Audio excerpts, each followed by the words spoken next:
जय जय जननी श्री गणेश की, जय जय जननी श्री गणेश की, प्रतिमा परमेश्वर परेश की, प्रतिमा परमेश्वर परेश की।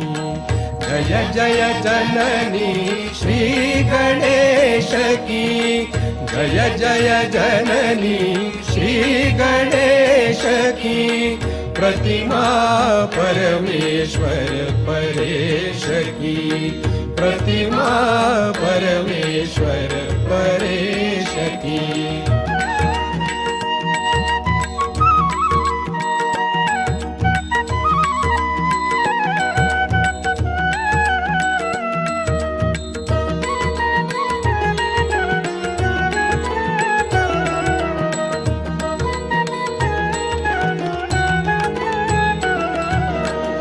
जय गजवदन षडानन माता, जय जय जय जय निर्मल माता। जय गजवदन षडानन माता, जय जय जय जय निर्मल माता। ध्यान दान की सुंदर प्रतिमा,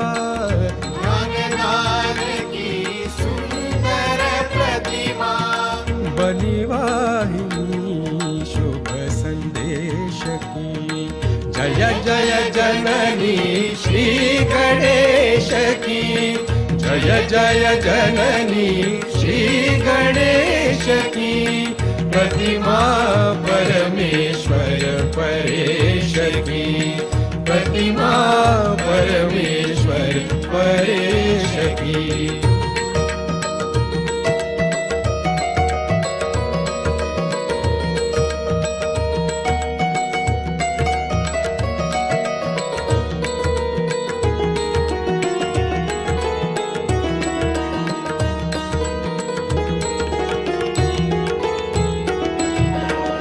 जय आदिशक्ति मात निर्मला, जय जय जय जय भक्तवत्सला। जय आदिशक्ति मात निर्मला, जय जय जय जय भक्तवत्सला। भक्ति दान दो भक्ति गम्या, भक्ति दान दो भक्ति गम्या। कीजिए कृपा निर्मल गणेश की, जय जय जननी श्री गणेश की, जय जय जननी श्री गणेश की, प्रतिमा परमेश्वर परेश की, प्रतिमा परमेश्वर परेश की।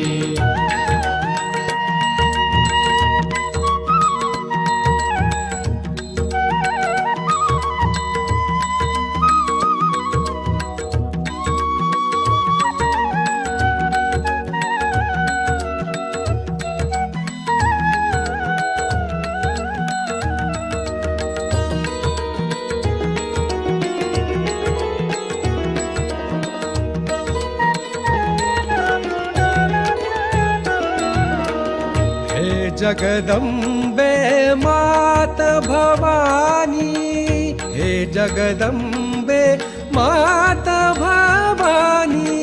शुद्ध विद्या तव चरण न जानी, शुद्ध विद्या तव चरण न जानी।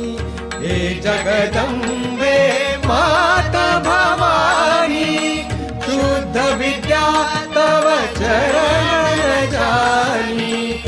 मोक्ष दान दो मोक्ष प्रदायिनी, मोक्ष दान दो मोक्ष प्रदायिनी, तू विनाशिनी भव कलेश की।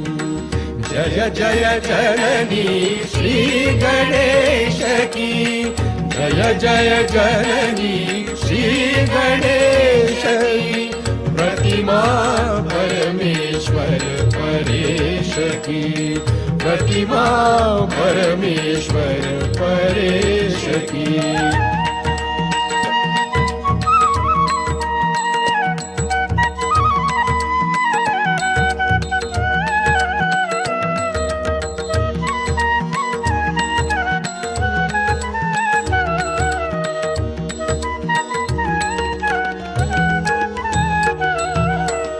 सविनय विनती सुनिए हमारी, माँ निर्मल भोली अति प्यारी। सविनय विनती सुनिए हमारी, माँ निर्मल भोली अति प्यारी। मन अंतर में ज्योत जला दो, मन अंतर में ज्योत जला दो। चंद्र निभा ज्योति दिनेश की, जय जय जननी श्री गणेश की, जय जय जननी श्री गणेश की। प्रतिमा परमेश्वर परेश की, प्रतिमा परमेश्वर परेश की।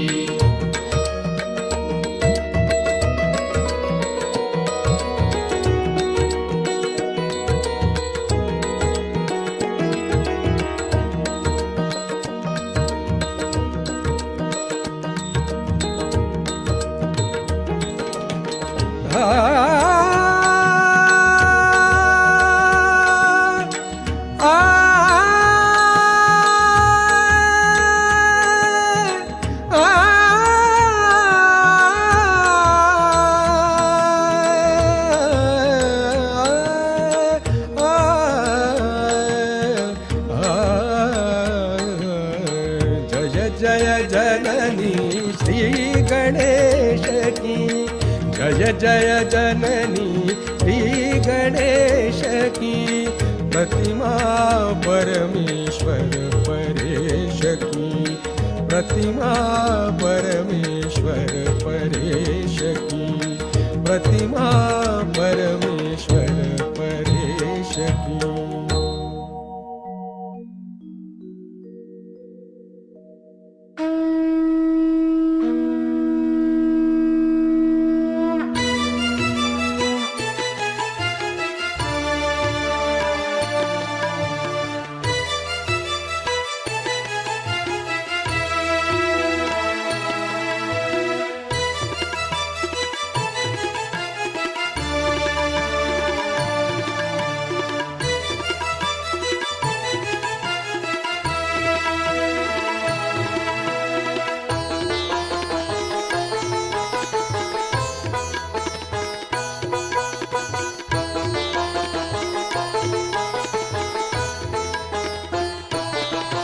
हे सहज योगिनी निर्मल माते प्रसन्न हो, हे आदि शक्ति माँ हे जग जननी प्रसन्न हो। हे सहज योगिनी निर्मल माते प्रसन्न हो, हे आदि शक्ति माँ हे जग जननी प्रसन्न हो। सहज योग जन नित नित ध्याति प्रसन्न हो, प्रसन्न हो, प्रसन्न हो, प्रसन्न हो। हे सहज योगिनी निर्मल माते प्रसन्न हो, हे आदि शक्ति माँ हे जग जननी प्रसन्न हो। हे सहज योगिनी निर्मल माते प्रसन्न हो, हे आदि शक्ति माँ हे जग जननी प्रसन्न हो।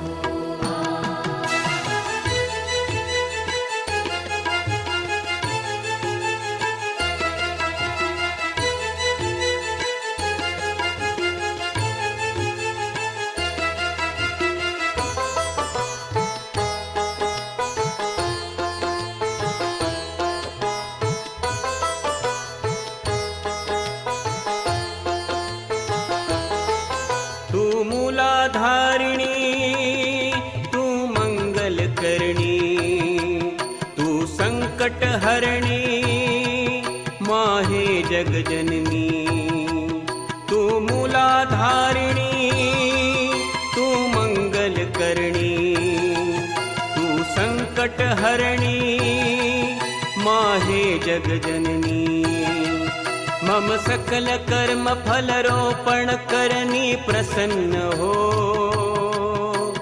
प्रसन्न हो प्रसन्न हो प्रसन्न हो हे सहज योगिनी निर्मल माते प्रसन्न हो हे आदि शक्ति माहे जग जननी प्रसन्न हो हे सहज योगिनी निर्मल माते प्रसन्न हो हे आदि शक्ति माहे जग जननी प्रसन्न हो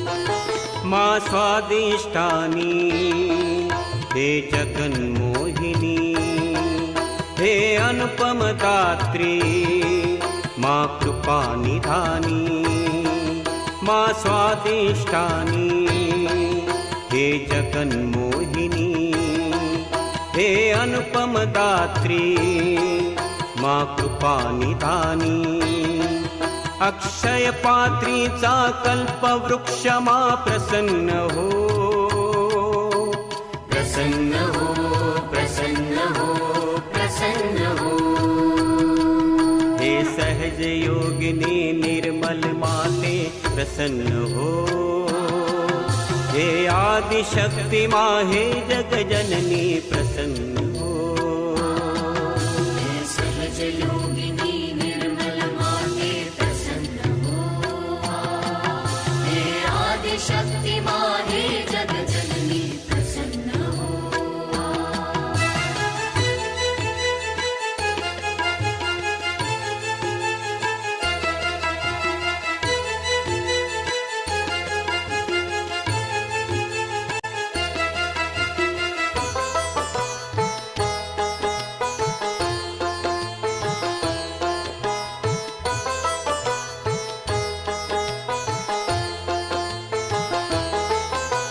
अनहस्तानी मा आदि शक्ति मा देई शक्ति न विसरलो भक्ति अनहस्तानी मा आदि शक्ति मा देई शक्ति न विसरलो भक्ति विश्वधारिणी जगन्मातृके प्रसन्न हो प्रसन्न हो प्रसन्न हो प्रसन्न हो हे सहज योगिनी निर्मल माते प्रसन्न हो हे आदि शक्ति माँ हे जग जननी प्रसन्न हो हे सहज योगिनी निर्मल माते प्रसन्न हो हे आदि शक्ति माहे जग जननी प्रसन्न हो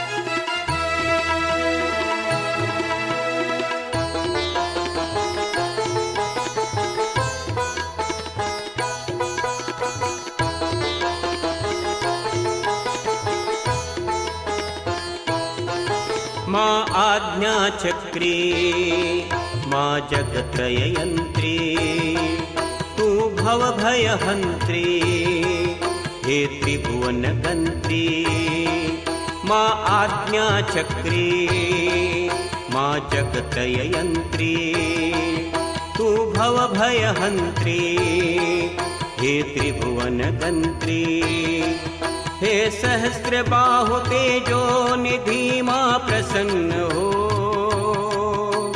प्रसन्न हो प्रसन्न हो प्रसन्न हो हे सहज योगिनी निर्मल माते प्रसन्न हो हे आदि शक्ति माँ हे जग जननी प्रसन्न हो हे सहज योगिनी निर्मल माते प्रसन्न हो हे आदि शक्ति माँ हे जग जननी प्रसन्न हो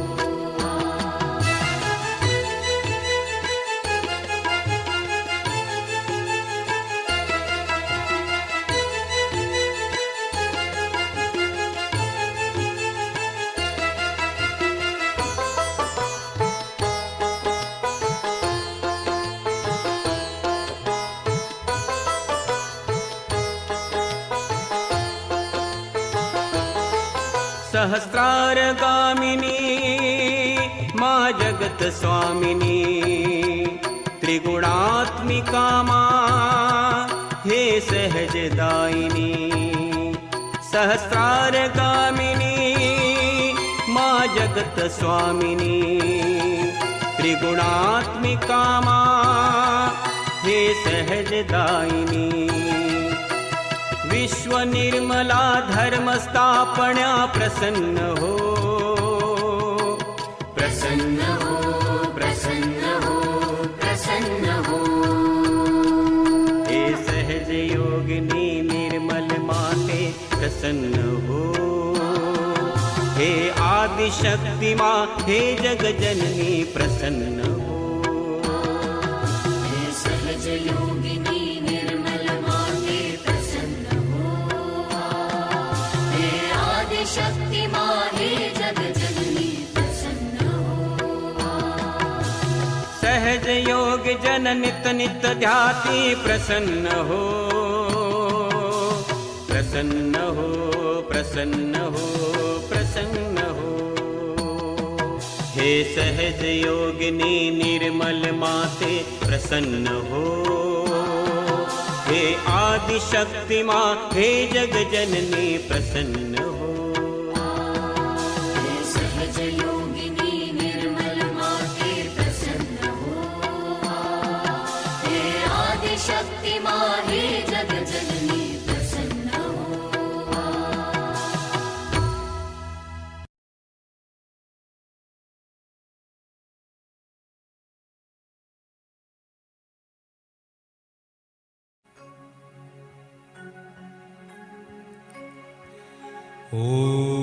ओंकार स्वरूपा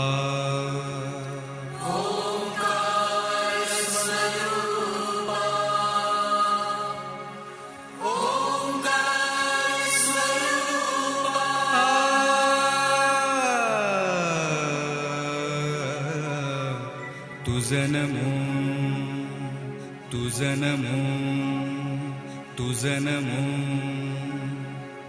ओंकार स्वरूपा सद्गुरु समर्था ओंकार स्वरूपा सद्गुरु समर्था अनाथांच्या नाथा तुझं नमो तुझं नमो तुझं नमो तुझं नमो तुझं नमो ओंकार स्वरूपा सद्गुरु समर्था ओंकार स्वरूपा सद्गुरु समर्था अनाथांच्या नाथा तुझं नमो तुझं नमो तुझं नमो तुझं नमो तुझं नमो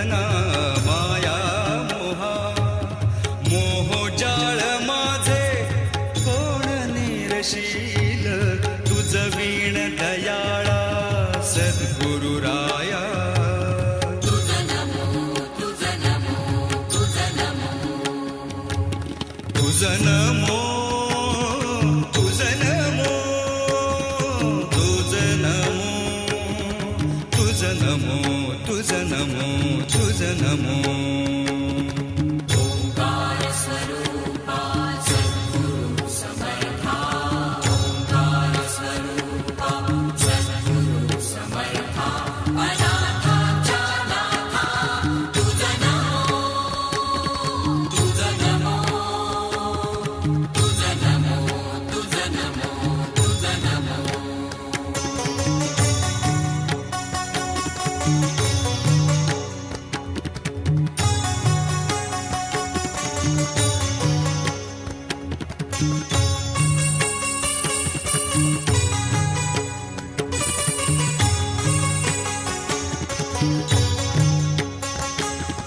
सद्गुरु राया माझा आनंद सागर त्रैलोक्या आधार गुरुराव त्रैलोक्या आधार गुरुराव त्रैलोक्या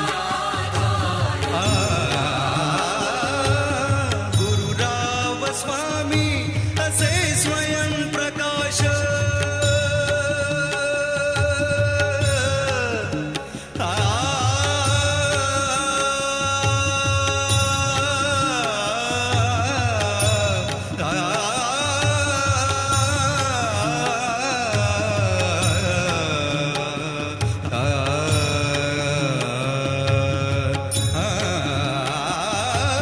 गुरुराव स्वामी असे स्वयं प्रकाश ज्या पुढे उदास चंद्र रवी ज्या पुढे उदास चंद्र रवी ज्या पुढे उदास चंद्र रवी शशी अग्नी नेण तिच्या रूपा रवी शशी अग्नी नेण तिच्या रूपा स्वप्रकाश रूपा नेणे वेद स्वप्रकाश रूपा नेणे वेद स्वप्रकाश रूपा नेणे वेद तुझ नमो तुझ नमो स्वप्रकाश रूपा तुझ नमो तुझ नमो तुझ नमो तुझ नमो तुझ नमो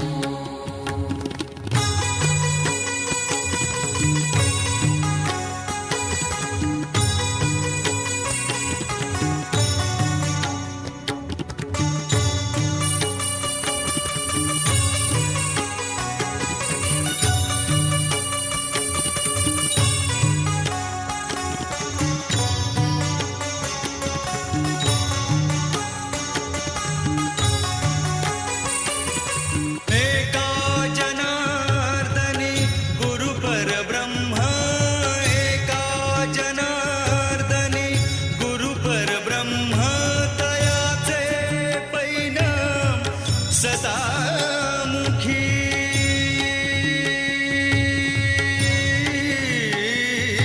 तयाचे परिणाम सदामुखी तयाचे परिणाम सदामुखी तुझ नमो तुझ नमो तयाचे परिणाम सदामुखी तुझ नमो तुझ नमो तुझ नमो ओंकार स्वरूपा सद्गुरु समर्था ओंकार स्वरूपा सद्गुरु समर्था अनाथांच्या नाथा तुझ नमो तुझ नमो तुझ नमो तुझ नमो तुझ नमो ओ तुझ नमो तुझ नमो तुझ नमो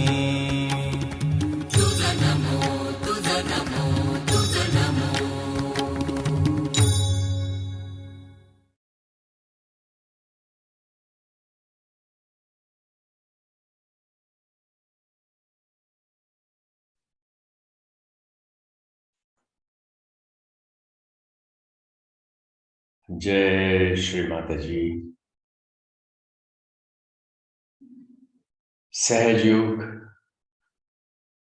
द इटर्नल नॉलेज, निरंतर ज्ञान के इस ध्यान मंच में आप सभी संतों का, पुण्यात्माओं का हृदय से स्वागत है। आप सभी को हमारा हृदय से प्रणाम स्वीकार्य हो।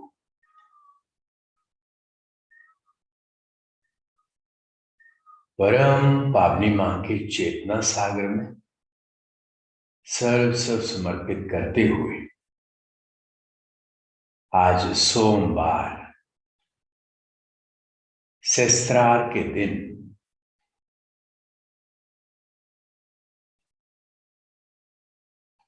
मानव चेतना की सर्वोत्तम स्थिति में अपनी ही परम पावनी मां की करुणा में, मां के सानिध्य में, मां की चेतना से एक रूप और इस योग भूमि पे, इस युग में जन्म लेकर मां के नन्हे नन्हे गणेश बच्चों ने जो मां के पावन श्री चरणों में आनंद पाया, जो ज्ञान पाया, वो अद्वितीय और ये ज्ञान बहने लग गया।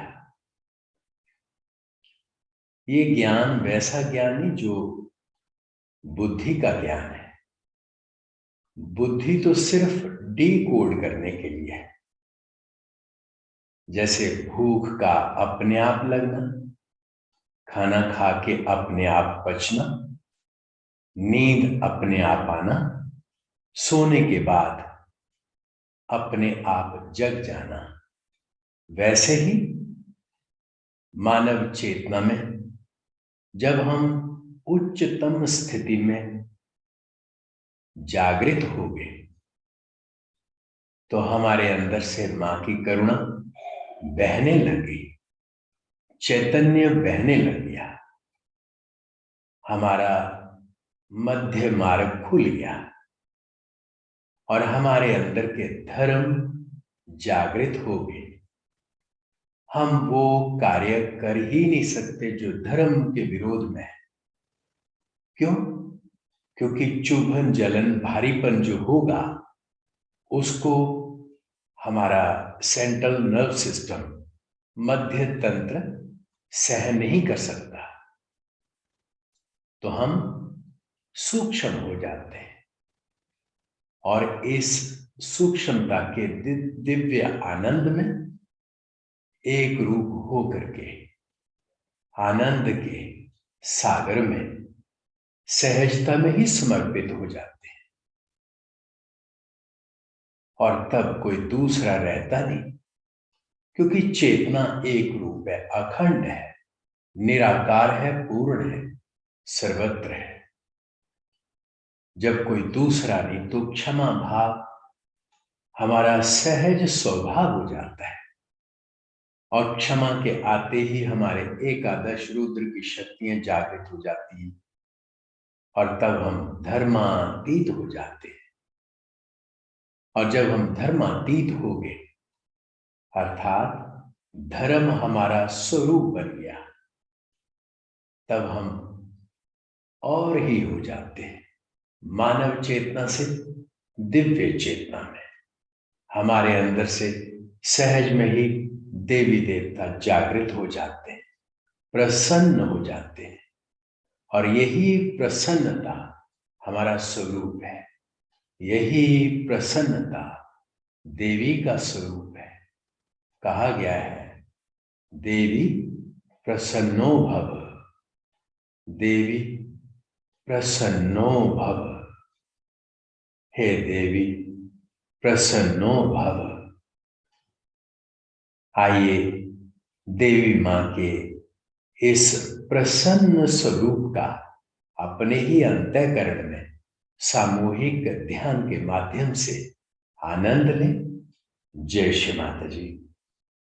पूर्ण नतमस्तक भाव में पहले अपनी शक्ति को शस्त्रार पे बांधेंगे, बंधन लेंगे। उसके बाद इसी शक्ति का कुंडलिनी मां का 3 महामंत्रों के माध्यम से व्यान करेंगे और फिर श्री गणेश स्वरूप का मंत्र लेंगे। जय श्री माता जी।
त्वमेव साक्षात् श्री महालक्ष्मी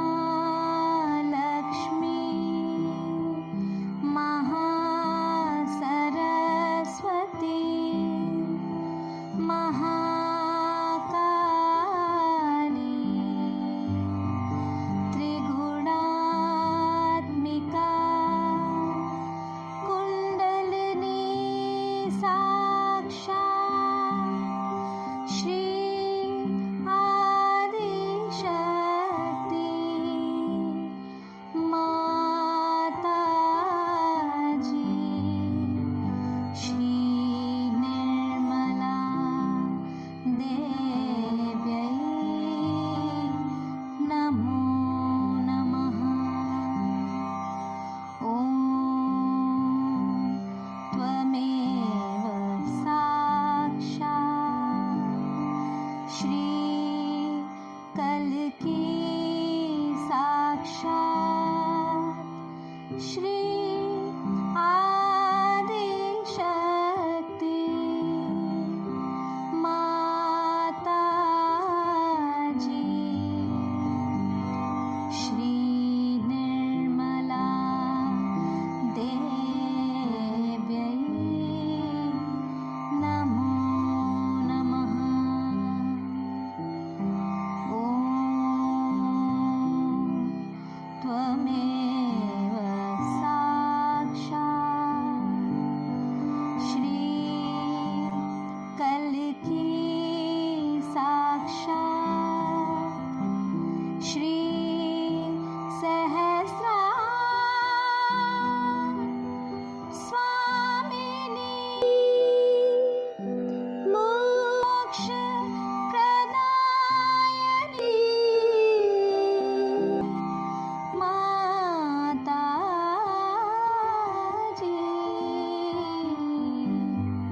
श्री निर्मला देव्यै नमो नमः। ॐ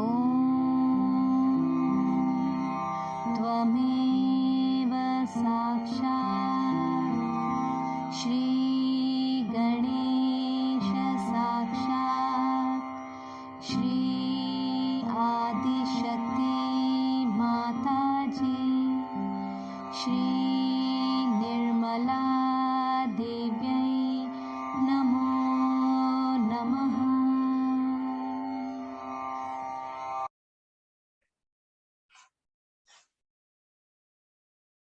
जय श्री माता जी।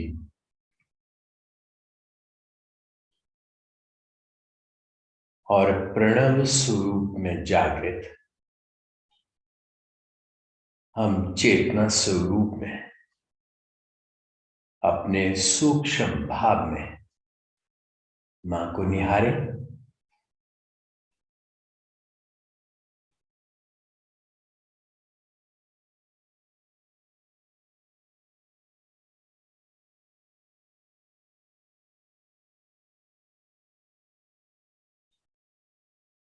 और पाते हैं कि हमारी आंखें शांत, मन शांत, चित्त शांत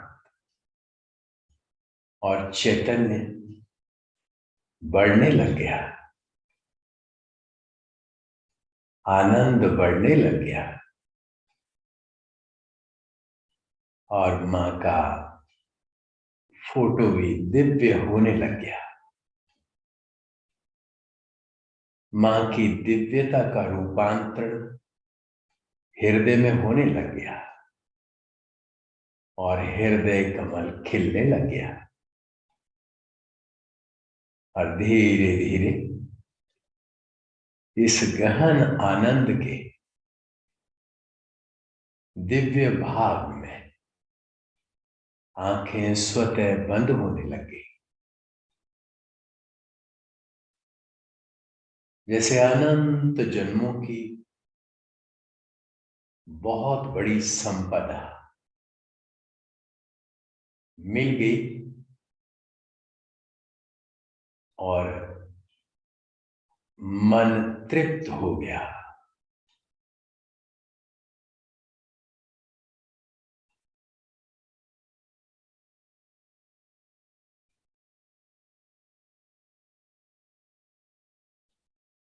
और पाते हैं पूरा शरीर शिव धाम बन गया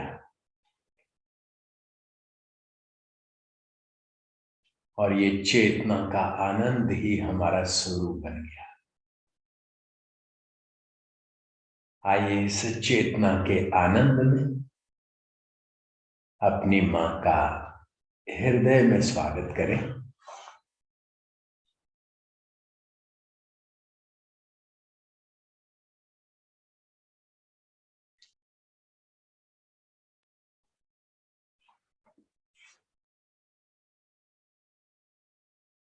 हे परम पावनी मां, हे परम करुणामयी मां, हम बच्चों की हृदय की एक ही विनम्र प्रार्थना मां कि आपके पावन शुभ श्री चरण कमल सदैव हमारे हृदय में विराजमान रहे। आपकी करुणा में सत्य का ये ब्रह्म ज्ञान हमारे रोम रोम में से बहे। हे मां, इस शुद्ध ज्ञान में हम सहज में ही आपके दिव्य स्वरूप में शरणागति को अनन्य भक्ति रस के भावों से संजोएं और सहज में ही समर्पित हो आपका शुद्ध माध्यम बन आपके प्रेम की अभिव्यक्ति पूरे ब्रह्मांड में करें। हमारा रोम रोम आपकी पावनता का दिव्य स्वरूप बन जाए। पूरा ब्रह्मांड आपकी इस अनंत चेतना में धुल जाए, पावन हो जाए, मंगलमय हो जाए। मां, ऐसे हम सभी बच्चों पर कृपा करें। मां, श्रीमाता जी हमारा अनंत कोटि प्रणाम। अनंत कोटि प्रणाम। जाने जाने हमसे जो भी गलतियां हुई मां, उन सब के लिए हमें क्षमा कर, कृपा करके उन्हें भी क्षमा करें जिन्होंने हमारा हृदय दुखी किया। हे मां, आज सहस्त्रार के इस शुभ दिवस के अति शुभ मंगल बेला में आपके बच्चे विनम्र भाव में आपसे प्रार्थना करते हैं मां कि हमें इस सत्य ज्ञान का एहसास और आनंद प्रदान करने की कृपा करें। हमें सामूहिक चेतना के इस दिव्य स्वरूप से एक रूप करके हमारे रोम रोम को शांत कर दे, आनंद से भर दे मां।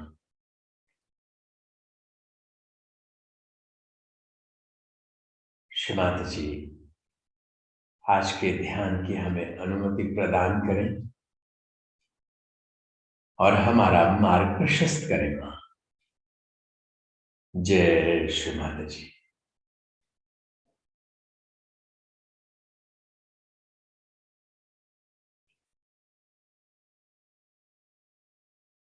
अब हम रोम रोम से बहते इस चेतना के आनंद में एक रूप और साक्षी भाव में अपने अंतःकरण के परिवर्तन का बयान करेंगे।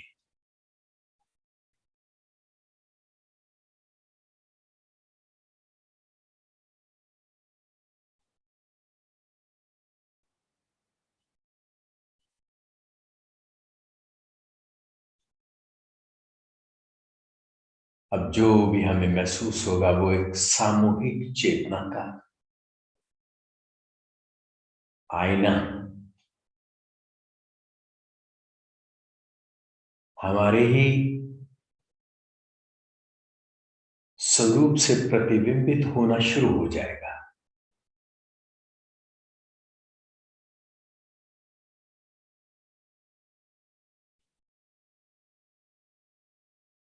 अब दिव्य स्थितियां अपने स्वाभाविक स्वरूप में गहनता और सूक्ष्मता की तरफ बढ़ने लगे।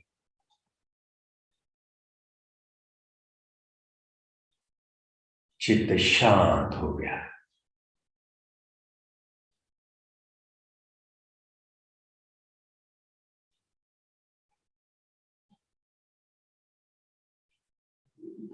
मन भी शांत।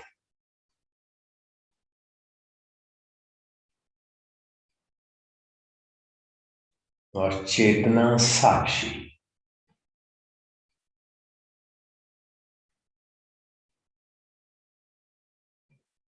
हाथों से बहते हुए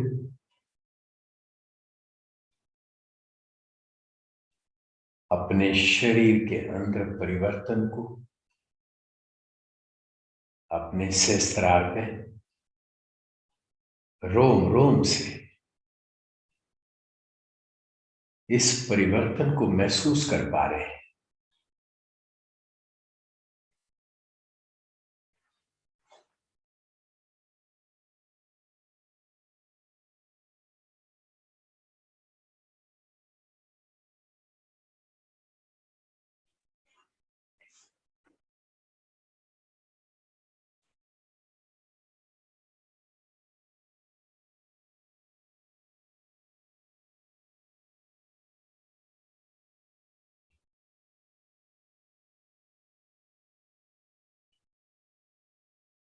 और दोनों हाथों में चैतन्य का दिव्य भाव आनंद की ओर सहजता में ही खिलता हुआ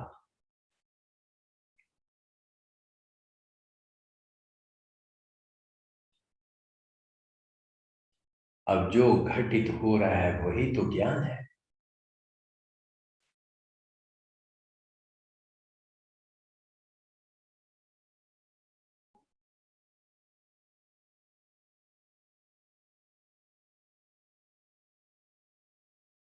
हल्का सा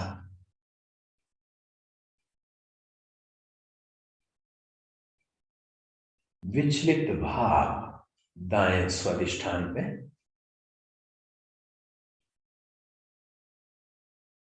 तो जो भी क्रिया करें उसका उद्देश्य समझ लें कि बाहर माया है और अंदर सच्चित आनंद। तो हमें बाहर के पट बंद करने हैं और अंदर के खोलने हैं। अपने अंदर को ही महसूस करना है।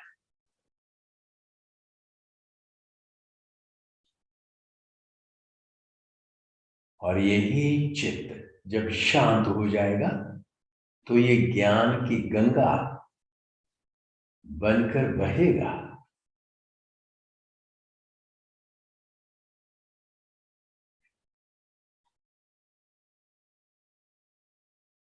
और चित्त भी शांत हो गया।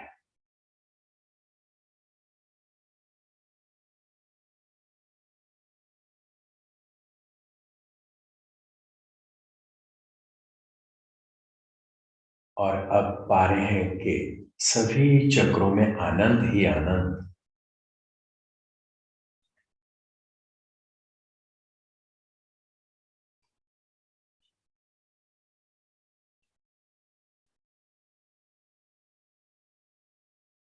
हृदय में आनंद, सहस्त्रार में आनंद,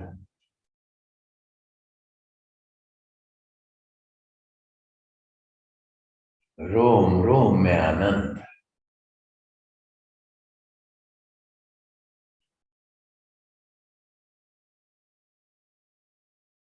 यही कुंडली का स्वरूप है। यही देवी मां का स्वरूप है।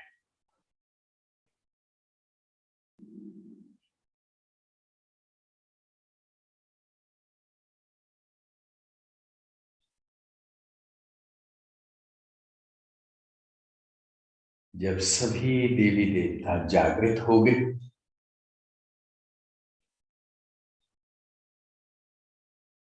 तो उनके गुण स्वतः हमारे स्वभाव में से बहना शुरू हो जाते हैं।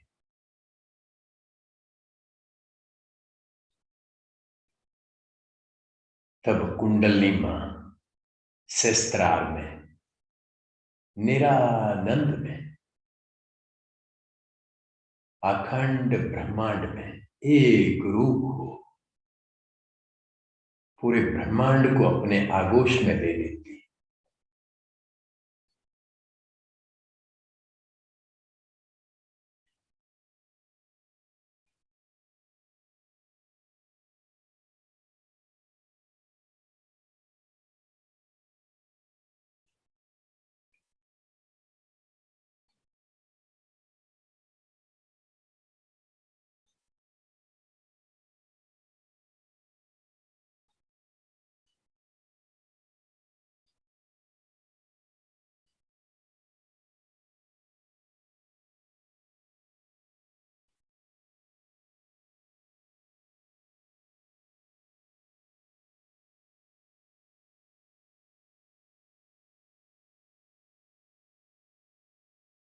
धीरे धीरे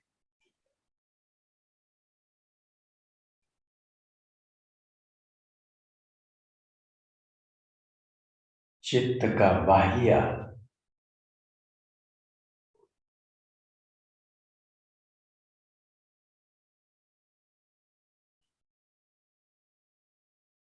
प्रभाव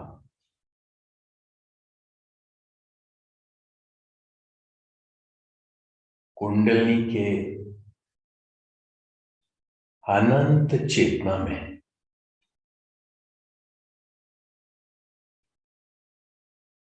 शांत होता हुआ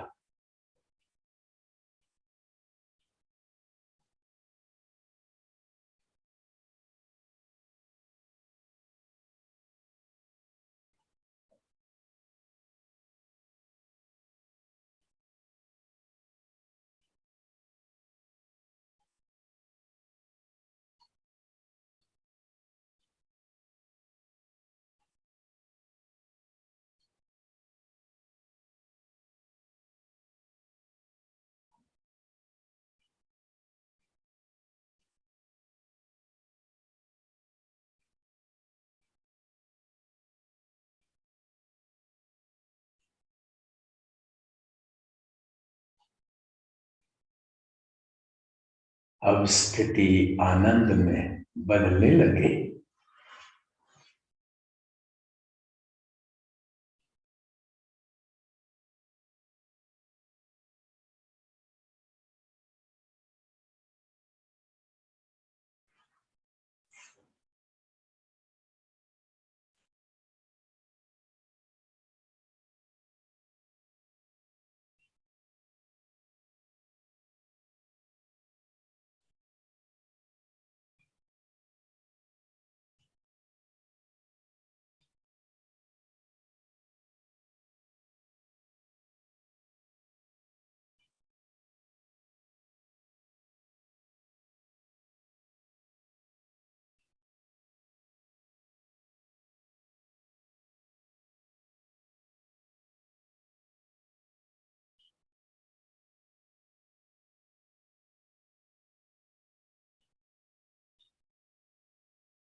चेतना सहस्त्रार को और दिव्यता से निरंजित करती हुई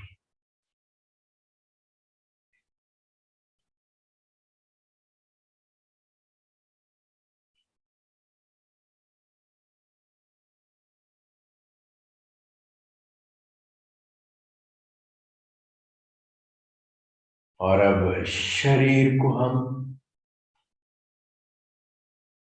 शुद्ध साक्षी भाव में अपने स्वरूप से अलग होते हुए महसूस कर पा रहे हैं।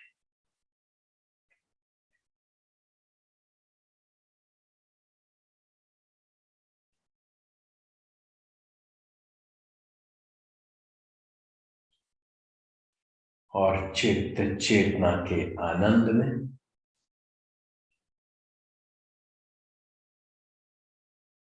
सहस्त्रार में और पूरे ब्रह्मांड में व्याप्त हो गया।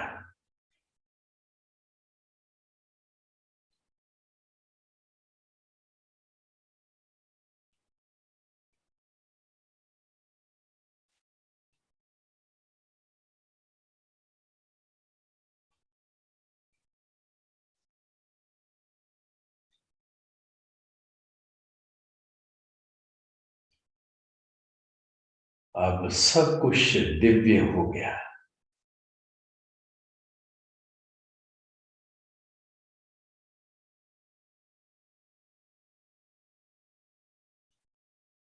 अंतरावलोकन करें तो चैतन्य की धारा हाथों से आनंद के रूप में आशीर्वादित चैतन्य लहरियों के माध्यम से अपने प्रेम के बहाव को हमारे रोम रोम में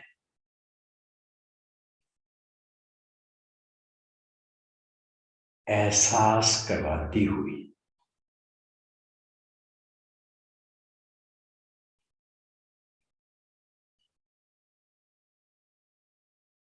और सभी चक्रों का आनंद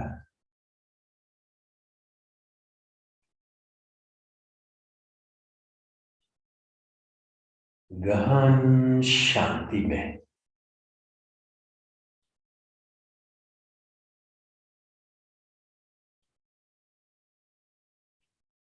हमारी चेतना को शून्य में व्याप्त करता हुआ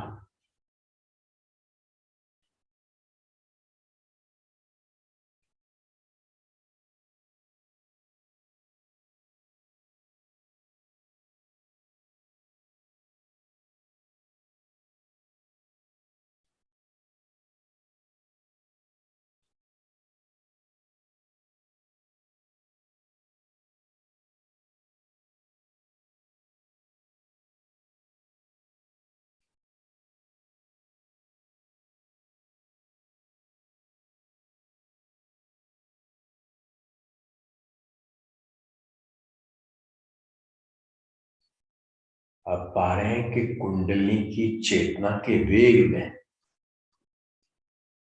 अब किसी भी चक्र के ऊपर भार नहीं आएगा।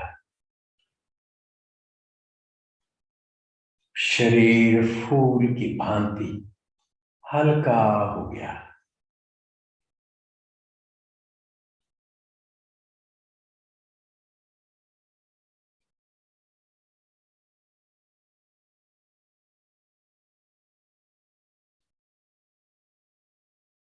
और चित्त सुगंध की भांति पूरे ब्रह्मांड में व्याप्त हो गया।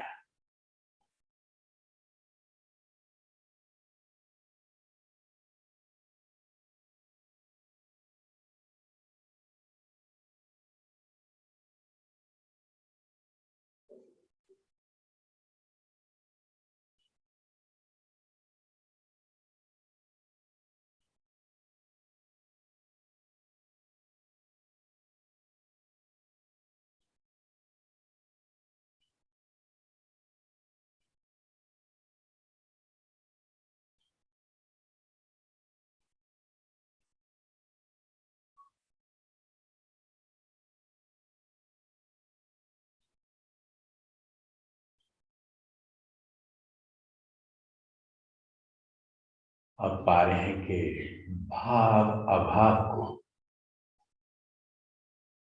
शब्द निशब्द को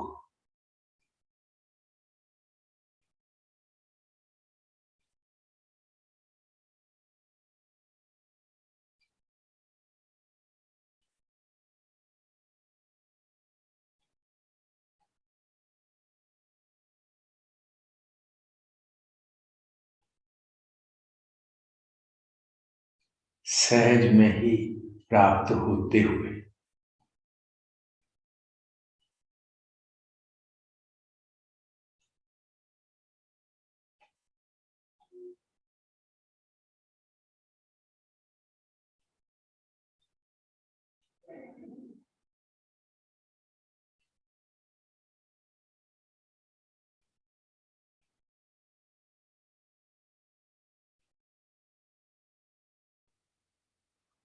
अब ये कहें कि ध्यान हो रहा है। ध्यान एक स्थिति है।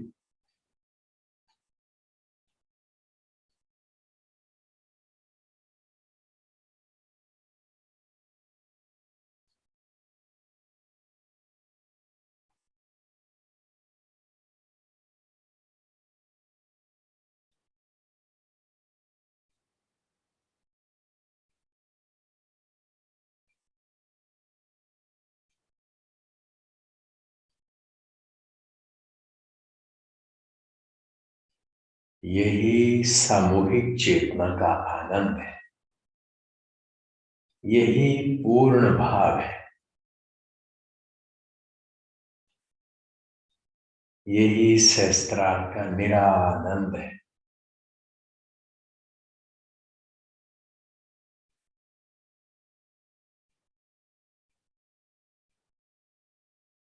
यही शिव स्वरूप है। सत चित आनंद।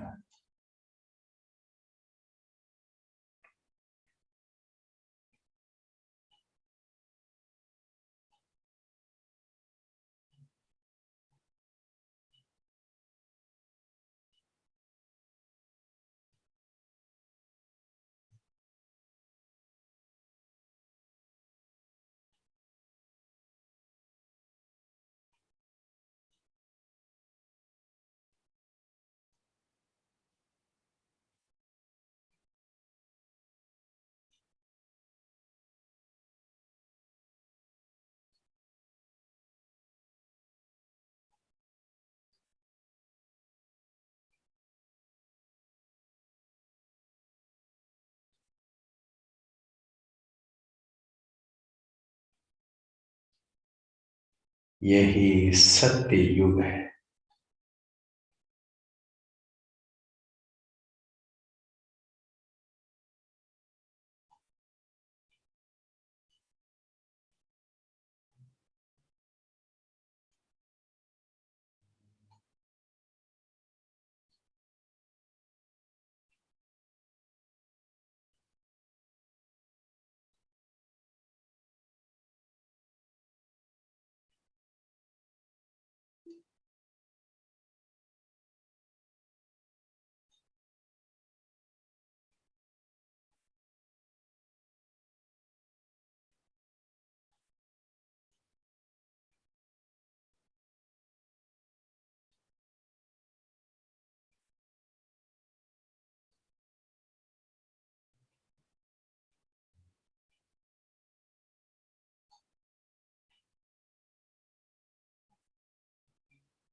ऐसे लगता है कि बैठे ही रहे।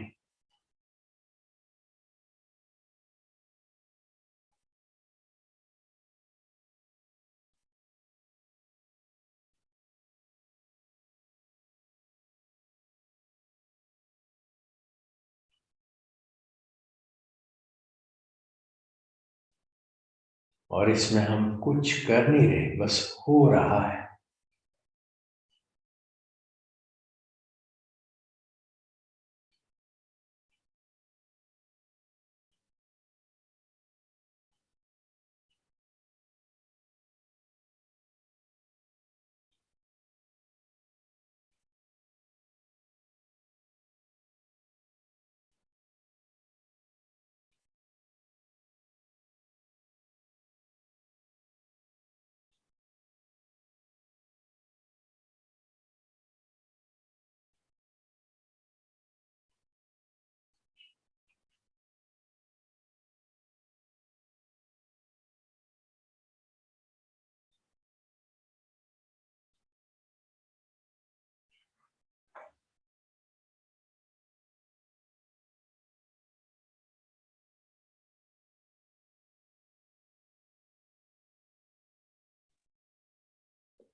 खोया कहे सो बावरा, पाया कहे सो कूर।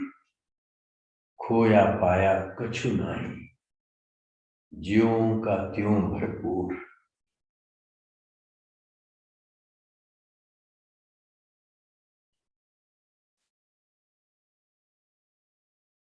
हे कुंडली मां,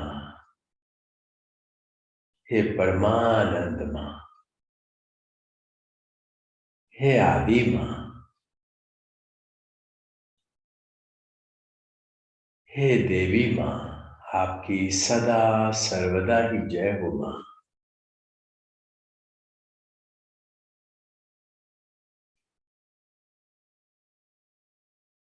आपके प्रेम की, आपकी करुणा की,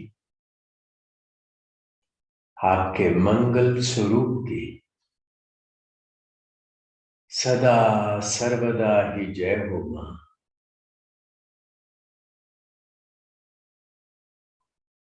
हे मां, आपकी सदा ही जय हो मां।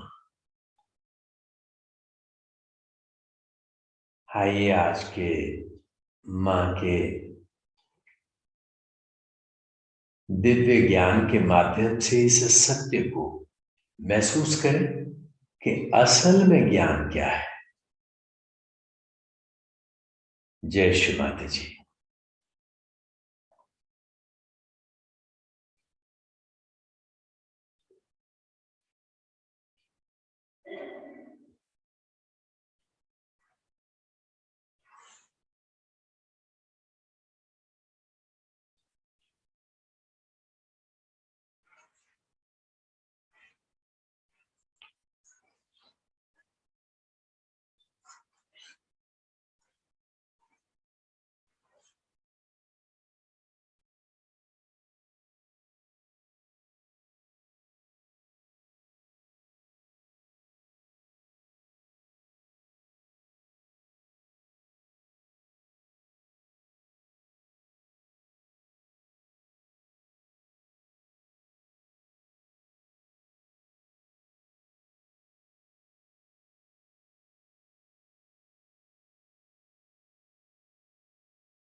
I'm happy that Dr. Warren could explain to you those chakras about which I told you yesterday.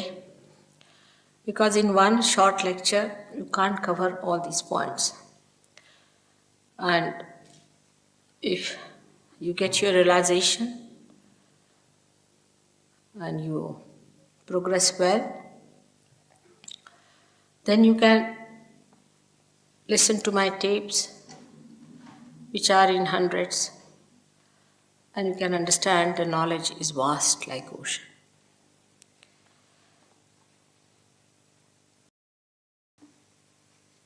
As I yesterday told you, that when you get enlightenment, you become the knowledge. It's a very confused statement. People don't understand what does it mean to become the knowledge. The other day, a gentleman came to me and he told me that my guru has already given me the knowledge. I said, how? Because he told me I have given you the knowledge. I said, but still, how is it? It is knowledge.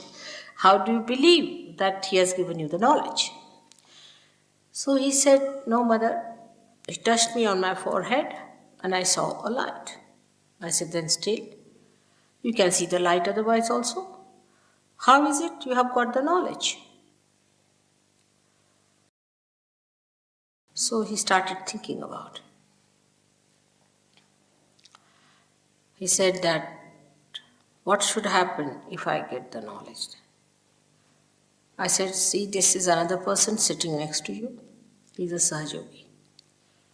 He knows what Kundalini is. Also, he knows how to raise your Kundalini. He knows what is your problem, what your chakras are catching. He also knows what are his problems. So he asked me, how does he know? I said, he has become the knowledge. Yesterday I told you that on your central nervous system, you should be able to feel others and yourself, which is inside. Now, for example, a person who is mad. When he started becoming mad, he did not realize. He did not realize he's already possessed and that he's getting mad and that he should have treatment. Nothing he realized. Gradually he became mad and he is in the lunatic asylum. Or a person who gets cancer does not know he's developed a cancer. Till they say that now it's hardly 15 days, you have to die. This is on physical level, mental level. A person who is egoistical does not know that he is egoistical, that he is oppressing others and others are a part or parcel of himself. Like Hitler never realized that he was such a horrible devil, that he will go to hell. And those who were around Hitler that time did not realize that a devil is growing in this society, that a devil is going to come. Nobody realized everything, and suddenly after 11 years, he comes back as a horrible, destructive, satanic force. So, if you read the books written before his regime, they were actually supporting him. Because they said that we are getting decadent, our society is decadent, and we need a person who will take us to austerities and who will make us little disciplined. We need discipline, we must have discipline. And so they liked him.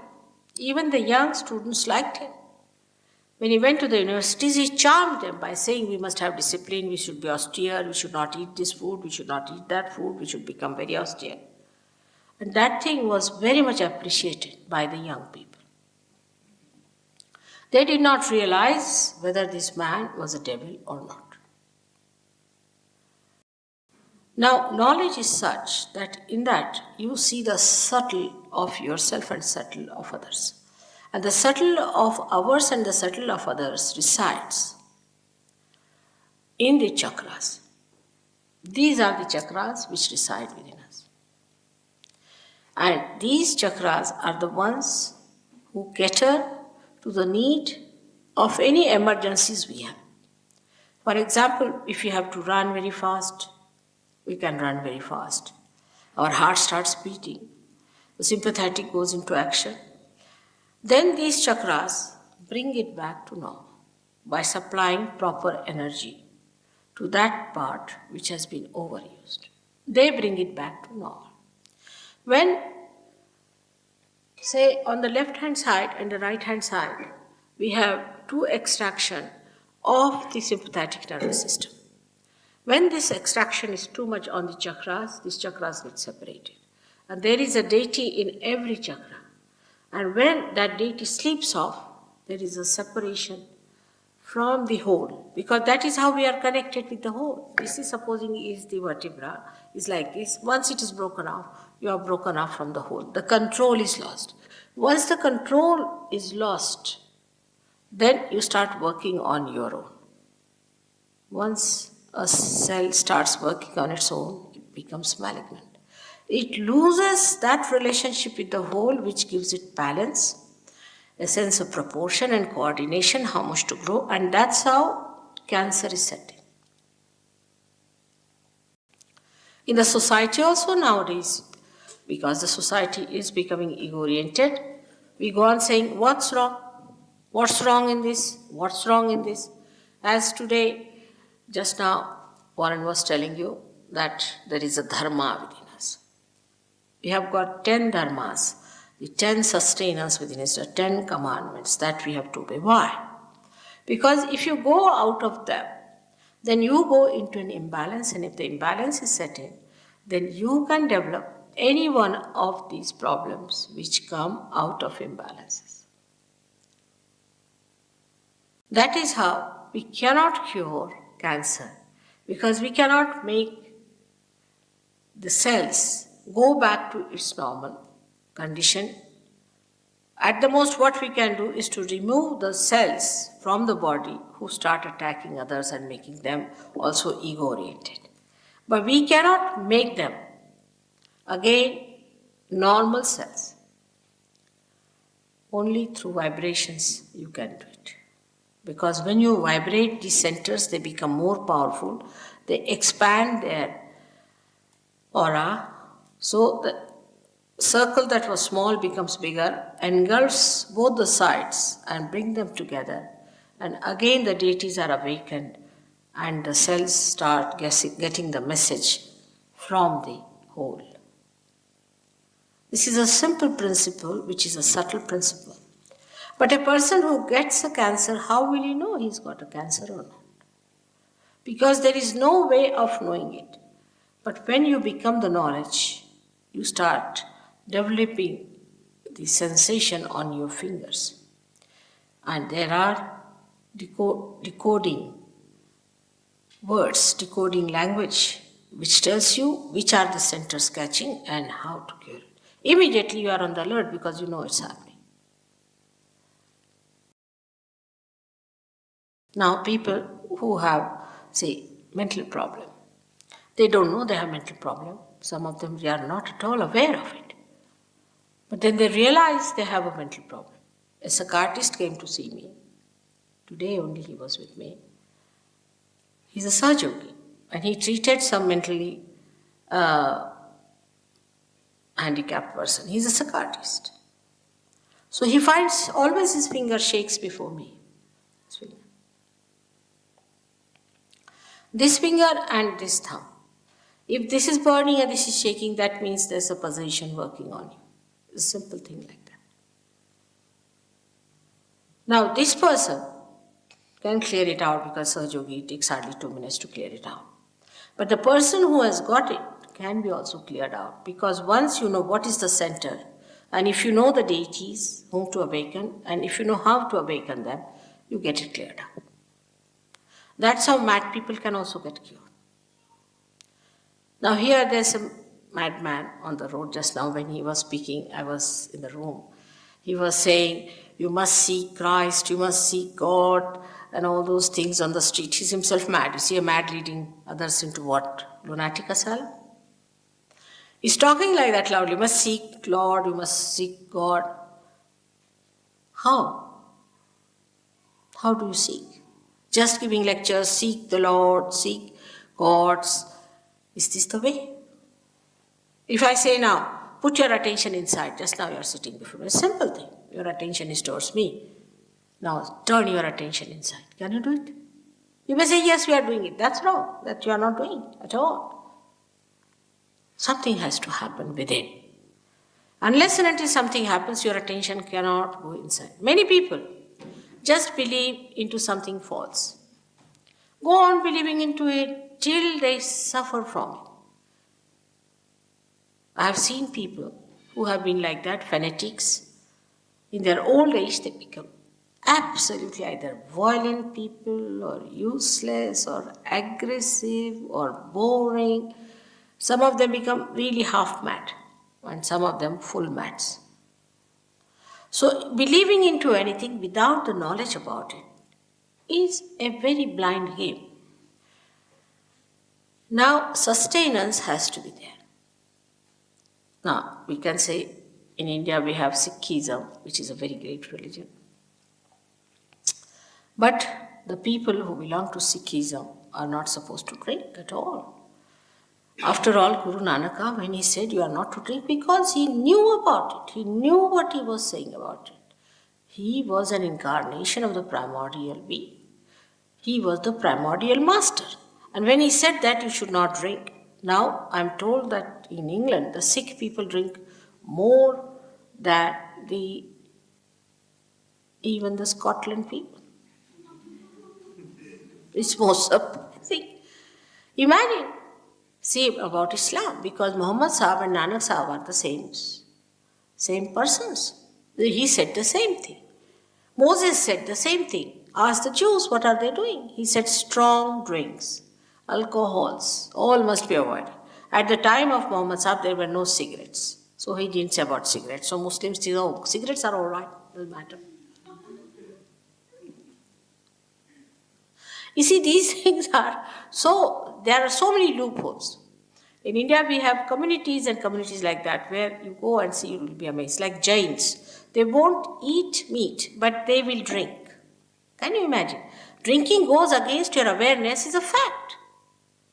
While Mahavira has talked about nothing but Chaitanya. Buddha never said don't eat meat. That doesn't mean that you should eat meat. But what I'm saying, he never talked on that. That's not so important. He himself, Buddha himself, died because he ate a raw pork. He went to a house. You see, Buddha was a realized soul, a great personality. He was an incarnation. And he went into a house where, as a guest, suddenly he appeared there. And the person was just a hunter. And he said, oh, Buddha, you come to my house. What should I give you? What should I do? He said, I have very little time. Whatever you have, you give me. He said, I have killed a wild boar, but the food is still to be cooked and it will take some time. He said, all right, give me half meat. And he died of that. Even in Jainism, you'll be surprised that Neminath is the first one who was the cousin of Sri Krishna. In his marriage, there was a big function and lots of birds were brought. I mean, they were Jains, imagine. And the birds and all that, when he saw so many killed, he got a kind of a feeling against it and he said, all right, no more of this. But they have gone to another extreme of vegetarianism. I mean, they can be very cruel themselves, but they don't mind that. They can be vegetarians to such an extent that you can't imagine. So this is the problem with the religion has been, that you go to extreme of things. First thing about religion is not to go to extremes. That's the basis of every religion. For Christianity, you know, Christ has said, keep away the dead. Have nothing to do with the dead. He took out the dead spirits and put them in the pigs and put the pigs in the sea. You all know that story. But every church has got all the dead lying under their feet. You don't know how to walk in the church, they're all lying down there. Luckily I've been living, or unluckily I should say, living next to the church all the time I've been in London. And in the night I see all of them coming out of the graves and I say, oh God. And here the children sit down, pray to God and everything. And what do they get? No wonder Catholicism is bringing such a catastrophe over this so-called Christianity. I mean, the basics of every religion has been contradicted by the disciples. Because Christ is the one who controls the dead. He is the one who sucks the effects of the dead. And he absolutely banned them. Everywhere you go, any church. Only in India they don't do it. Somehow, I don't know how they have managed it. But here, every church you go, there's dead bodies lying everywhere. Sahajogis now don't go to church because they're frightened. Once a Sahajogi is caught up by a spirit, immediately he knows he gets a headache, he doesn't want to go there. But a person who is not a Sahajogi, he goes to a church, he catches the booth, he does not know. One of my disciples had a mother who was a Catholic lady, very staunch Catholic. And she was MA in mathematics and things like that, you see, a very staunch Catholic. She came to see me and I told her that you should give up all this fanaticism about church going, because in the church there are all these dead bodies placed there. But she wouldn't listen to me. Now, then after old age, about 60 years, they go mad, actually, really. And she started using her B-day for WC, all sorts of things, problems arose. But she would get up in the morning of Sunday, get ready and go to church and come back very nicely. Every time it was a Sunday, she would get up, she would dress up well, go to church and come back. As if somebody was taking her down there. And somebody was bringing her back. But one day it happened that she got lost. And this lady telephoned to the police and said, what to do now? This lady is lost and my mother is lost. And she got very worried. She telephoned to me. I said, you'll find her. She's all right, but she'll come. After 3 days, she came from somewhere, God knows. Came back. And again, she started the same things, using this for that and that for that, and absolutely like a mad person. But the police said nothing doing. Now you better put her in the old man's place. So she put her in one of these places where the old people live. Now, this Mari, my disciple, she told me it's most amazing. The people who are there are mostly Catholics or Christians. They are all mad like this. The nurses are having a bad time. But all of them get ready on a Sunday and go to a church which is specially made for them. Can you imagine? Just look at this obsession. It's an obsession with us. We must know these are obsessions. We are not free people.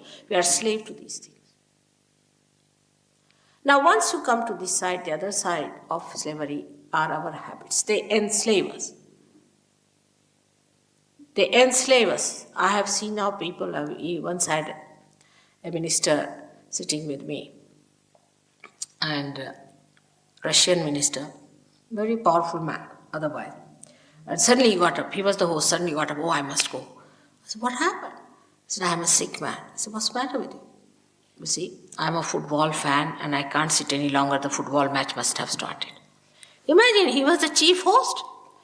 And so many people were there, he just couldn't sit. I mean, he could not glue himself to the chair and he wanted to get up and walk. And he just didn't know what to do. I was amazed. He had no poise, no control over himself. I mean, I just thought must be some possession from this football is coming to him, or what is it? But such a grown-up, mature person behaves like this.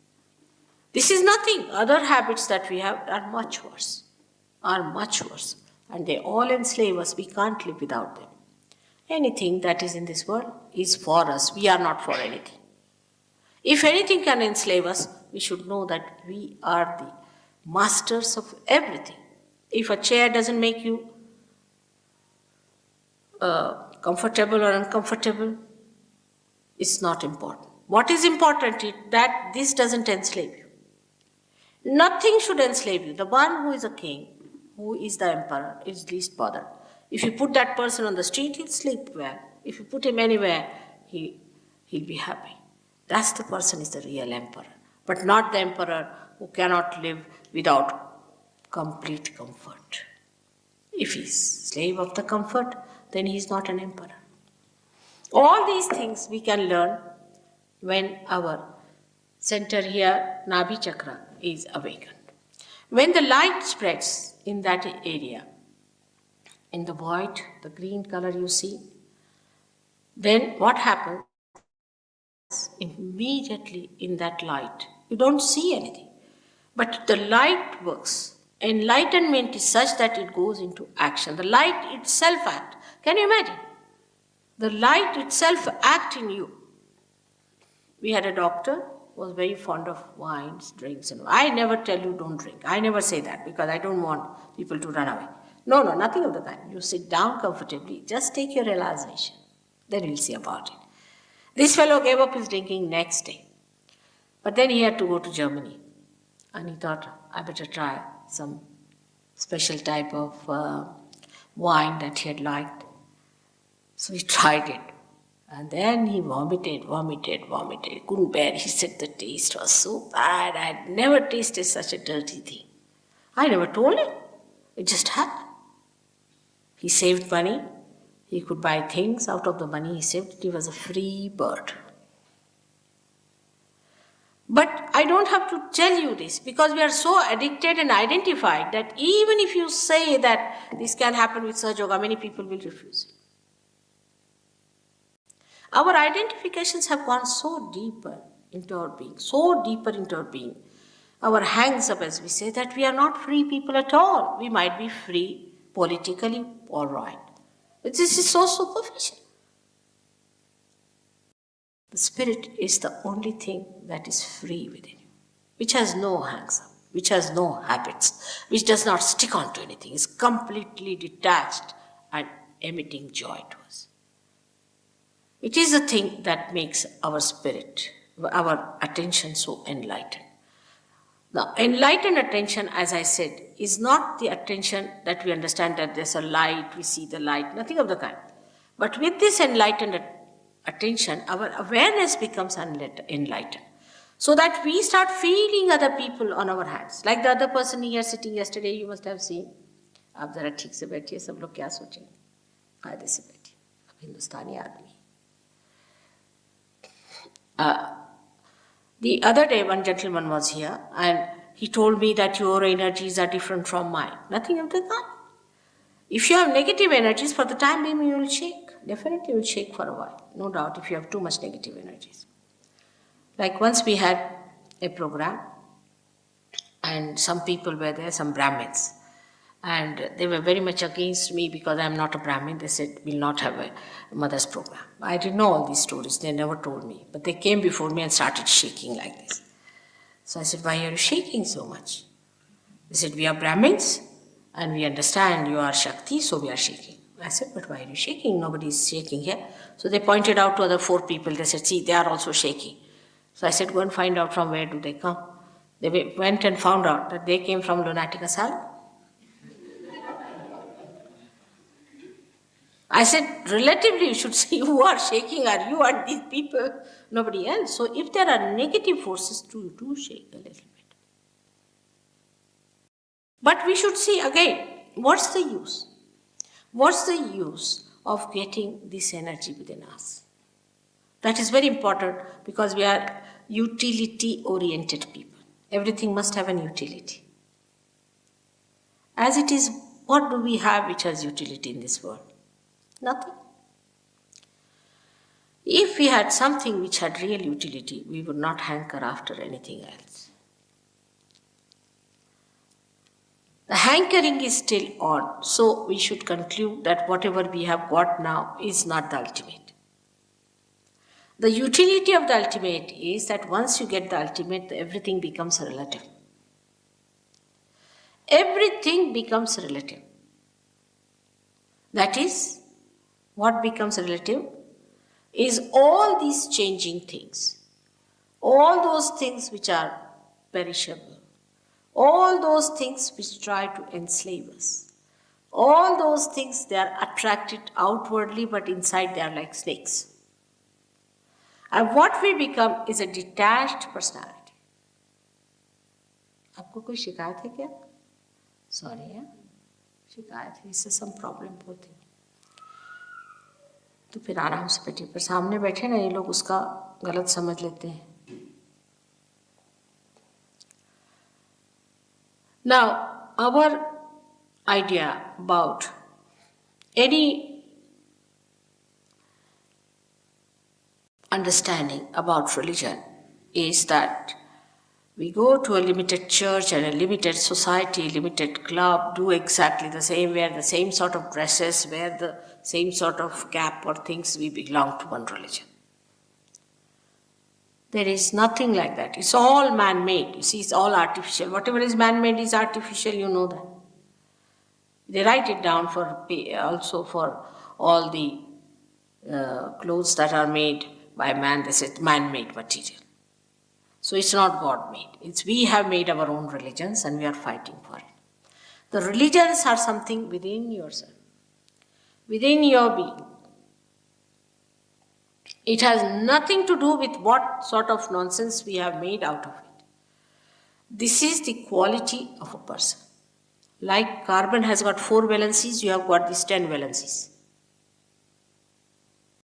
And if these valencies are missing, then what happens that as in the combination of chemical combinations you have seen, if one valence is missing, it becomes a negative and then it combines with another. So there are negative and positive valencies. So if you have some additional valencies with you, then you jump onto other people. If you have less, then you catch some other people. It's exactly the same as it happens in a chemical compound. Now these valencies within us are to be there to give us a balance, and that's what Warren has told you what it means. When you get your realization, your dharma, your 10 commandments get enlightened, means you get empowered. You become that. You go beyond religion. You don't have to follow anything, you just become. You become so integrated. For example, some people, it doesn't suit to have, say, potatoes. They will just don't like it. Just don't like it.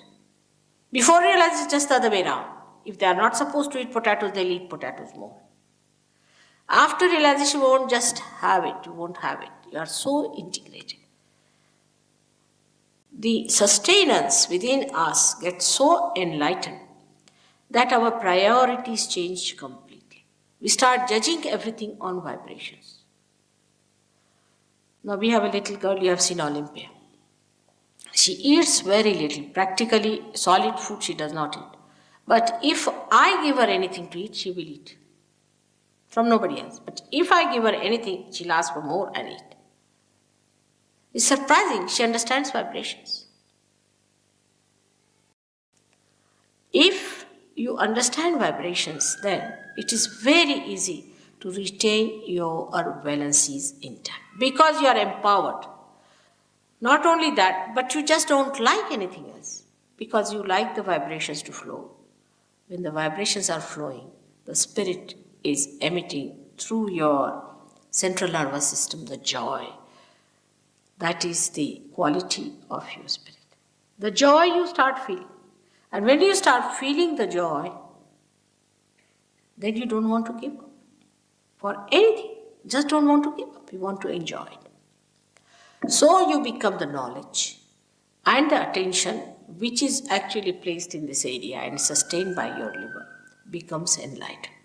As I told you yesterday, sitting down here, if you want to feel about anyone, you can find out. Like just now, I saw one gentleman sitting a little awkwardly. I thought he's not sitting properly. I said, sit properly. But then I paid attention to him. I knew he was not well. So I said, have you got any problem? He said, yes.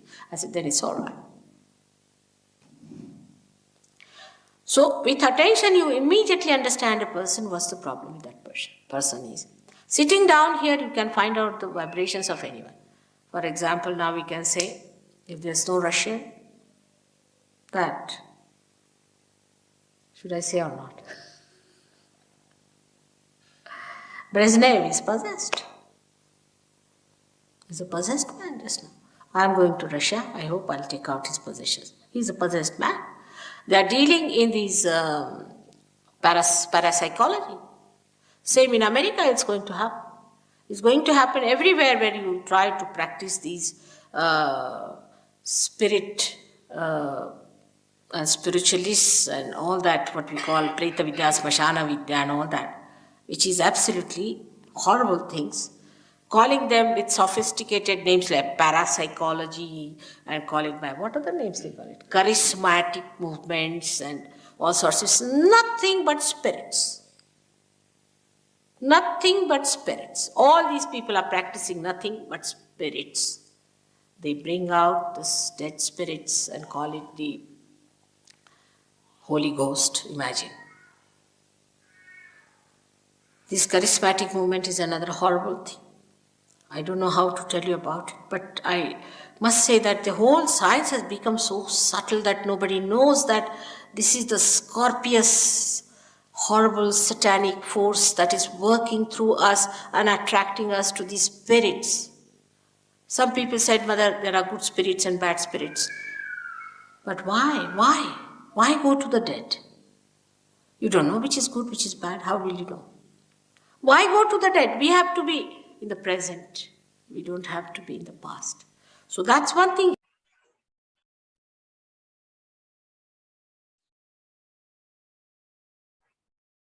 जय श्रीमती जी।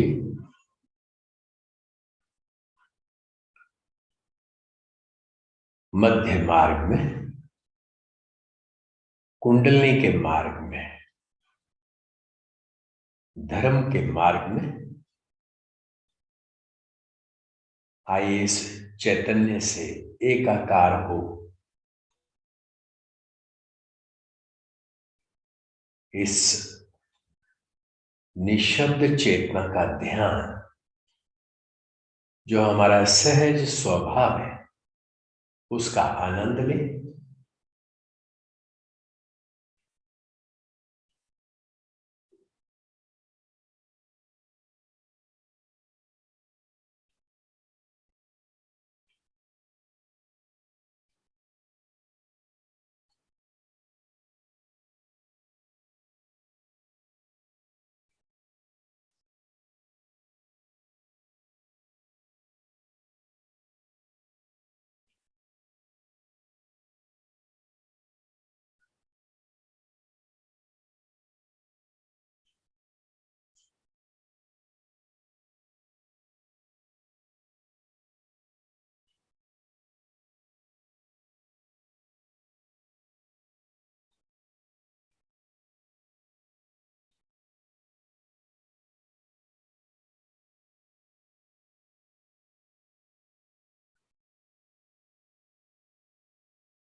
जय श्रीनाथ जी।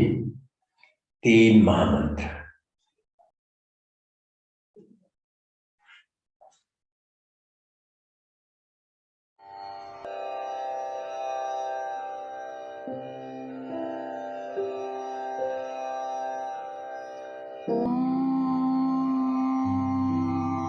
त्वमेव साक्षात् श्री महालक्ष्मी महासरस्वती महाकाली त्रिगुणात्मिका कुण्डलिनी साक्षात् श्री आदिशक्ति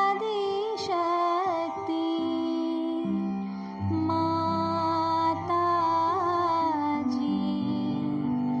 श्री निर्मला देव्यै नमो नमः। ॐ त्वमेव साक्षात्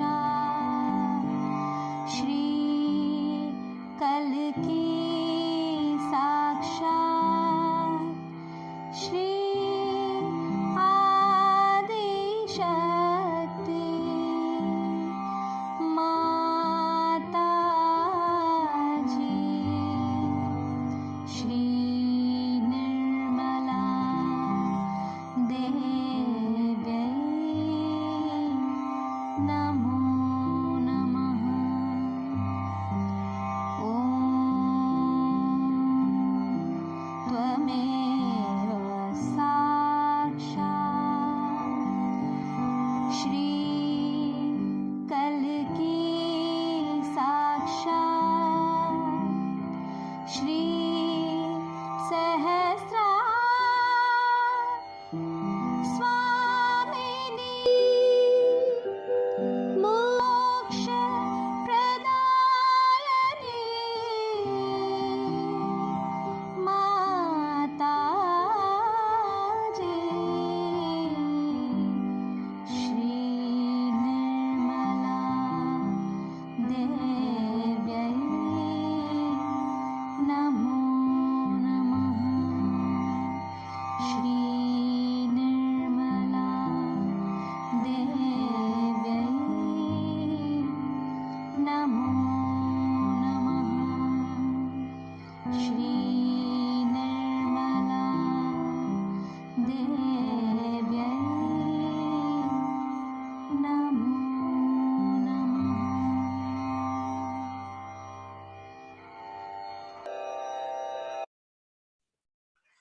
सामूहिक बंधन।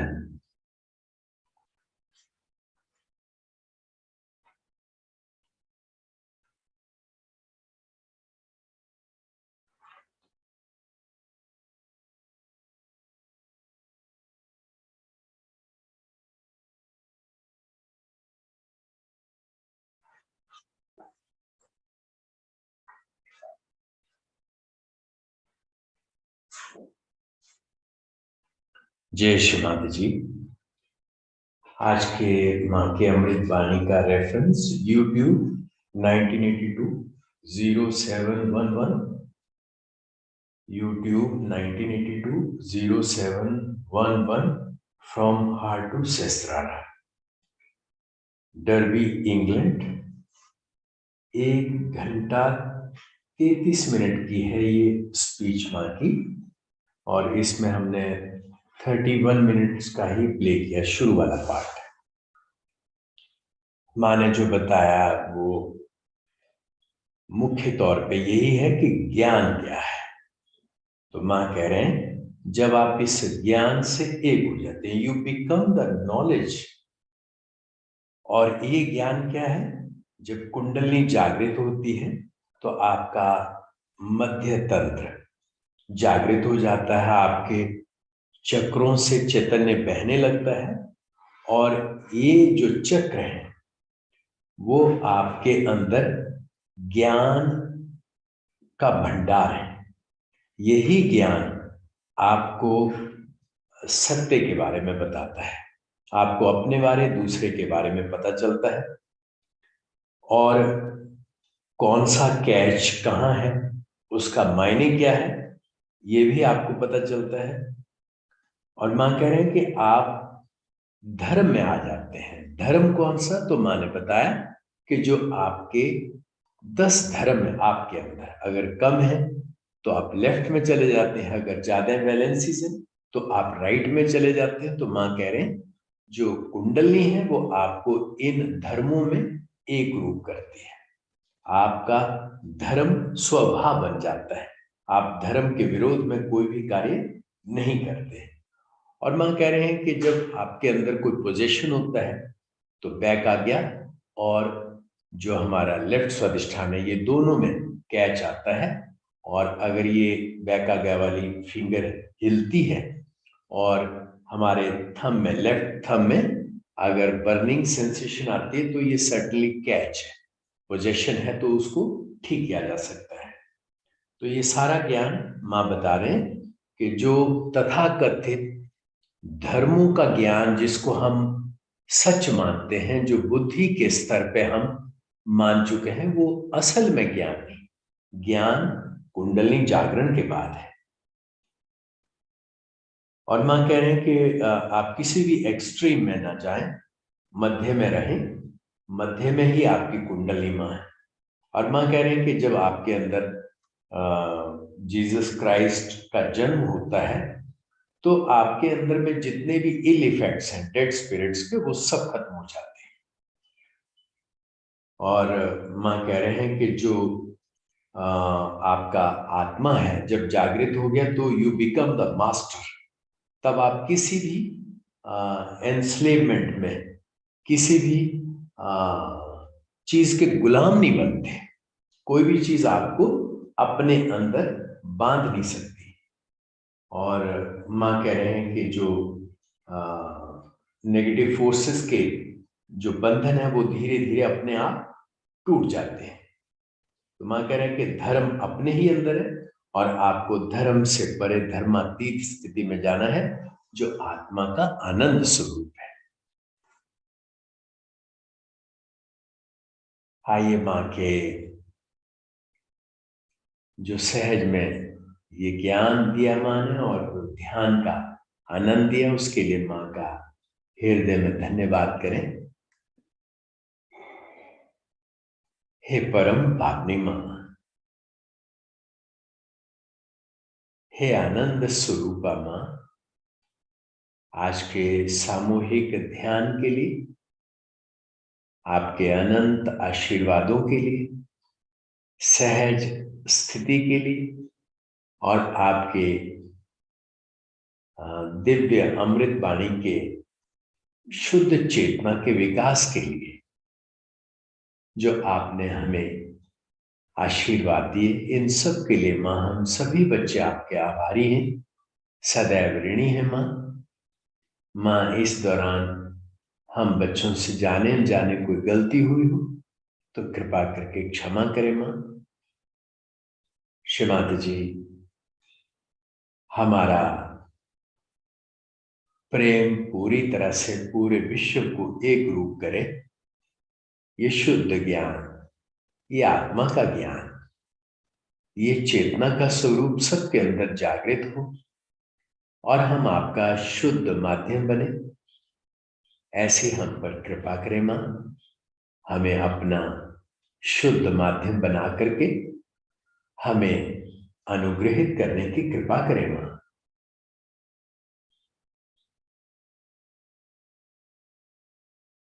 श्रीमाता जी, हमारा अनंत कोटि प्रणाम मां,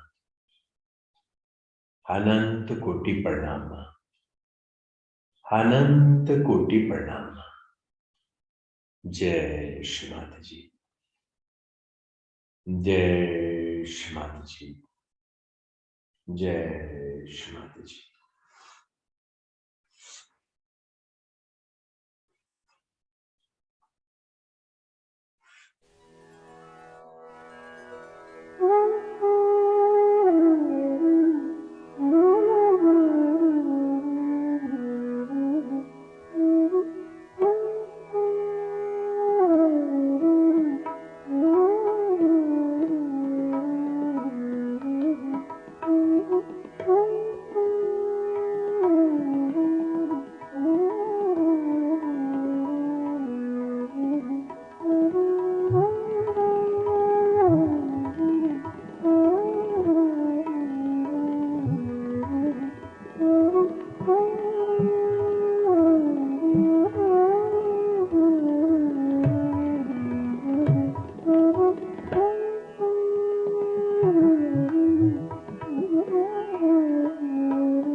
Om